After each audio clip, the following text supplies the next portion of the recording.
এই মুহূর্তে শুরু হয়ে গেল দেখেন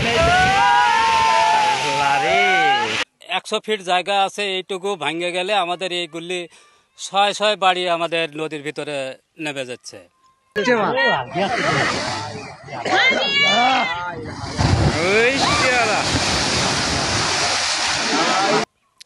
আমাদের অনুরোধ সরকারের কাছে যেন আমাদের এই ভাঙনের ব্যবস্থা করে। আমাদের যেটুকু জমি আছিল এইটুকু আমাদের ভাঙে গেছে, এখন এই বাড়ি ভাঙে গেলে আমরা কোথায় যা বাড়ি করবো সেই জায়গাটুকু আমাদের নাই।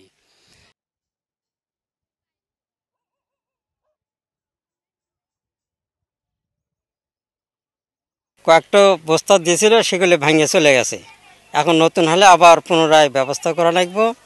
আমাদের এখান থেকে বাড়ি মনে হয় যে 50 ফিট দূরে হবে। বন্যা আসতেও ভাঙে, না আসতেও ভাঙে।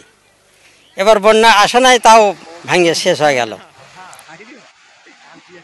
এই বাঙালি নদীর তীরবর্তী 5টা গ্রাম, এখানে প্রায় 4000-এর মতো মানুষ বাস করে এবং এই অঞ্চলে মানুষের পুরোপুরি কৃষির উপর নির্ভরশীল। এবং এই প্রতি বছরই সামান্য একটি বন্যা অথবা বৃষ্টিতে এই অঞ্চলের পুরোপুরি ভেঙে যায়।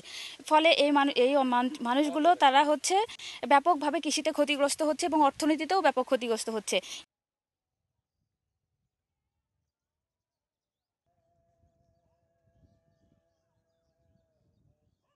এর আগে আমরা যে পাশে যে ব্লক সিস্টেম দেওয়া হয়েছিল, সেক্ষেত্রে 12,000-এর মতো ব্লক দেওয়ার কথা ছিল বা বস্তা দেওয়ার কথা ছিল, সেটা দেওয়া না হওয়ার ফলে মাত্র 500 বস্তা দিয়েই তারা চলে গেছে।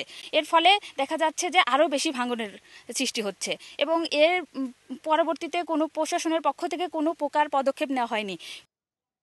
প্রতি বছরে ন্যায় পানি আসতে নদী ভাঙতেছে, পানি যাওয়ার সময় নদী ভাঙে।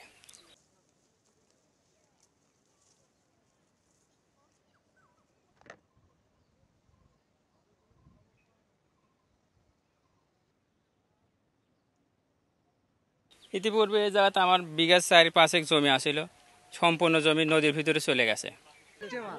আর এই জায়গাতে কিছু জমি আছে, আর ওই পাশে আমার বাড়ি।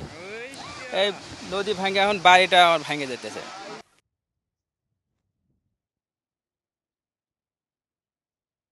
মামার জমি আসলে বিঘা 3, ওই জমিটা ভেঙে গেছে, ওরা একবারে নিঃস্ব হয়ে গেছে।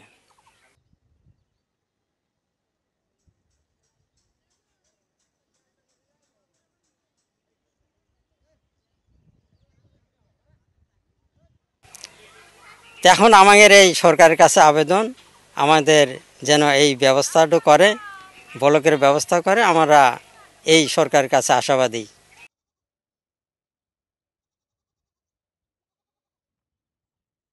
সরকারের কাছে আবেদন করতেছি, আমাদের এই জায়গাতে যেন একটা সুন্দর একটা ব্লক করে দেয়।